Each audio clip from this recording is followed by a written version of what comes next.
After remarrying, I started renting out my husband Ethan Sterling. When his first love, Melissa Parker, called him away from my side, I stopped crying and making scenes. Instead, I started charging by the hour. Daytime, $100,000 per hour. Nighttime, $200,000 per hour. Holidays, triple rate. After 3 months of this arrangement, nearly $20 million appeared in my account. He promised to help me pick out an evening gown, but Melissa called crying that she cut her finger while chopping vegetables. Without looking up, I simply held out my payment QR code to him. Late one night, when I spiked a high fever and Ethan was driving me to the hospital, his first love called saying the thunder was too loud and she couldn't sleep. I skillfully pulled out an umbrella and asked Ethan to drop me off at the next intersection. He hesitated, seemingly wanting to say something. I just smiled. Don't forget to transfer the money. When it came time for our daughter Mia's routine hospital checkup, Melissa called again. My son wants to go to the amusement park. I hope you can take him. After hanging up, Ethan turned around, about to crouch down and explain to our daughter. Mia mimicked me, holding out her hand toward him. It's okay, Dad. Just send the money. Today should be triple rate. Hearing this, the apologetic look on Ethan's face instantly vanished.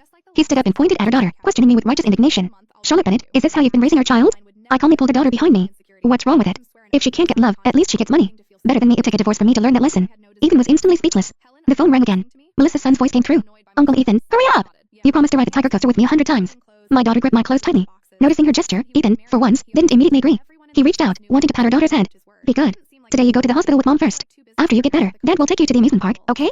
Our daughter dodged his hand, blinking her big eyes as she repeated, it's okay, Dad. Just send me the money.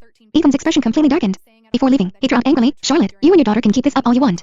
Absolutely ridiculous. The front door slammed shut heavily, and my heart shook along with it. My daughter tugged at my arm, holding out her phone watch to show me. Mom, Dad sent over so many zeros. Is this enough money for my surgery? Looking at my daughter's face, I held back my sobs and hugged her tightly. Yes. After your surgery, Mom will take you away from here. While waiting for my daughter's examination, several push notifications popped up on my phone. Paparazzi had secretly photographed Ethan and Melissa with her son at an amusement park. The caption read, Mr. Sterling spotted with new flame at amusement park, young child already calling him Dad. I enlarged the photo, looking at Ethan's relaxed, carefree smile. I couldn't remember the last time he'd smiled like that in front of me and her daughter. My hand trembled as I exited. When I refreshed, the post showed as deleted. The next second, Ethan's call came through. Charlotte, don't be upset. That's just unscrupulous media making things up. I already paid to have all those articles taken down. I paused, then realized he was talking about Oliver calling him Dad. I'm not upset. Kids say things without thinking. Since I've already rented you out to them, you should spend quality time with them. Without waiting for his response, I hung up decisively. My daughter's test results came back. The doctor said her condition was well controlled. Next month they could schedule the heart bypass surgery. My whole body went weak, and I nearly collapsed to my knees. When we divorced, Ethan had found the best lawyer to forcibly rule that I leave with nothing, just to teach me a lesson about Melissa and her son. The very next day, my daughter was diagnosed with myocardial ischemia and was at constant risk of sudden cardiac death. Because of Ethan's influence, not a single company dared hire me. Not a single relative or friend was willing to lend me money. Watching my daughter's condition deteriorate day by day, I finally bowed my head to Ethan. And now, finally, my daughter was out of danger. After confirming the surgery date, I also submitted applications to an agency for visas for me and my daughter. A message from Ethan popped up. When are you coming home? I made your favorite dishes. I didn't reply. An hour later, I pushed open the front door. Ethan was serving food to Melissa and her son. The harmonious atmosphere made it seem like my daughter and I had mistakenly entered someone else's home. Charlotte. Ethan stood up abruptly, striding to the door to take my bag. Melissa's landlord suddenly sold the house and kicked them out. They couldn't find a place to stay on short notice. Do you think they could stay here temporarily? I didn't respond. I just watched as the servants moved my and my daughter's belongings, item by item, into the storage room.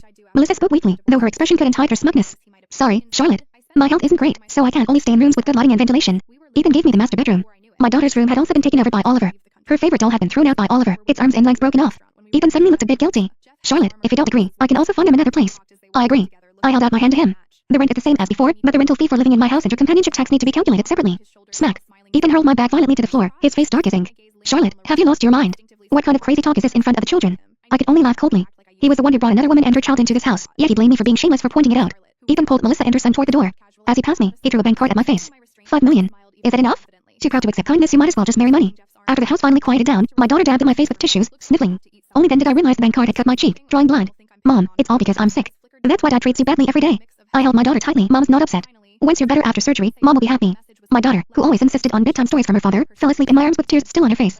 Looking at her furrowed brow, my heart ached as if it had been run over. When had our once happy family 3 become like this? Was it after Melissa's husband died, when Ethan went overnight after night to comfort her, afraid she might do something drastic? He went so frequently that paparazzi mistook his own home for an unfair location. Was it when Ethan worried that Oliver would be bullied at school for not having a father, and attended every single one of his parent-teacher conferences without fail? He never missed children's day or birthday parties either.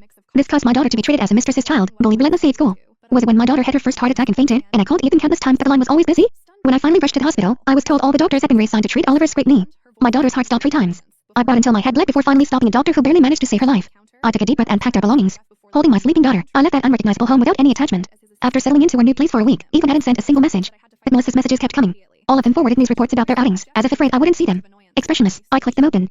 They'd gone to every place my daughter and I had wanted to visit. Even the media outlet reporting on them was the same one that had covered my and Ethan's wedding of the century. Sorry, Charlotte. I told Ethan to pay the paparazzi to take down the news, but he insisted you have plenty of money. Since this started because of me, how about I sell the jewelry and bags Ethan bought me to help you take down the news? Melissa sneakily photographed the gifts Ethan had given her, trying to provoke me. After all, in the past, seeing these things would have sent me rushing to Melissa's place to smash and shred everything. Now I simply replied lightly, I'd appreciate that. Melissa's typing indicator showed for a long time, but no new message came. Just when I thought they might finally quiet down, $10 million suddenly appeared in my account. The moment I saw the note attached, all the blood in my body seemed to flow backward. I stumbled to my mother's grave, where Ethan was directing workers to take it up. Stop! I threw myself forward, shoving the two workers aside hard, grabbing a hoe to guard my mother's grave. Ethan pulled Melissa and her son behind him, sneering. Charlotte, didn't you say you'd rent out anything as long as I paid? I already transferred the rental fee for your mother's burial plot. What scene are you making now? I was shaking with rage, even my jaw trembling. Ethan Sterling, are you even human? Ethan shrugged indifferently. I'm clearly following your rules. How does that make me inhuman? Or is it that in your heart, every emotion is sacred except our marriage, which is so base it can be traded for money? My nails dug deep into my palms.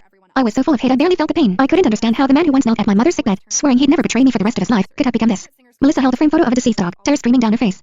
Forget it, Ethan. Even though Max was like family to Oliver and me, at the end of the day a pet is just a pet. It's not right to take Charlotte's mother's burial plot. Seeing her tears, Ethan's voice turned ice cold. Charlotte, move aside. I gritted my teeth. In your dreams. He walked to my side, leaning down to whisper in my ear. Mia's surgery is next month. You'd better behave during this time. My whole body went cold. Isn't Mia your daughter? You're threatening me with your own daughter's life? Ethan tucked a loose strand of my hair behind my ear. Yes, but Oliver is also my biological son. The night before our wedding, Melissa came to reminisce with me. I drank too much and accidentally made a mistake. You and Mia have money and status. You should be more understanding. I was nearly drenched in cold sweat. Images of my daughter collapsing from a heart attack flashed through my mind over and over. I slowly lowered the hoe in my hands. My legs felt like they were filled with lead as I stiffly stepped aside. Oliver rushed right over. Yay! The old hag made room for my Max. He yanked down the black and white photo from my mother's headstone and grabbed the urn, about to smash it. No! My mind went blank as I lunged forward. To protect the urn, my head slammed hard into the headstone. The world spun, and my vision turned blood red. Charlotte. Ethan rushed to help me up, his hands trembling as he tried to wipe the blood from my forehead. Does it hurt? Are you dizzy? I shoved him away and thrust the documents from my bag in his face. Your rental fee isn't enough.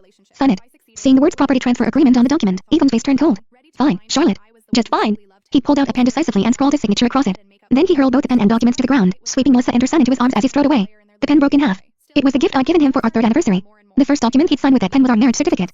I picked up the documents, pulling out the divorce agreement hidden behind the transfer contract. Looking at the bold signature across it, I cried and laughed at the same time, clutching my mother's urn as I staggered to my feet. Once my daughter's surgery was over, everything between us would be completely finished. I barely made it to the day of the surgery. Watching my daughter being wheeled into the operating room, I let out a sigh of relief and knelt by the door, praying constantly. I begged heaven to have mercy and let my daughter's surgery go smoothly. But before the surgery was even over, another deposit notification popped up on my phone. Before I could read the note, the operating room door suddenly burst open. The doctors, still wearing bloodied gloves, rushed out without even removing them. My hands and feet went numb. I grabbed the last doctor's white coat desperately. My daughter's surgery isn't finished yet. Where are you going? I looked into the room. My daughter's chest cavity was already open. The heart monitor showed only weak fluctuations. The doctor struggled free from my grip. Mr. Sterling's son suddenly had an allergic reaction. Our entire hospital has been called to the emergency, so the surgery must be paused. You can't leave.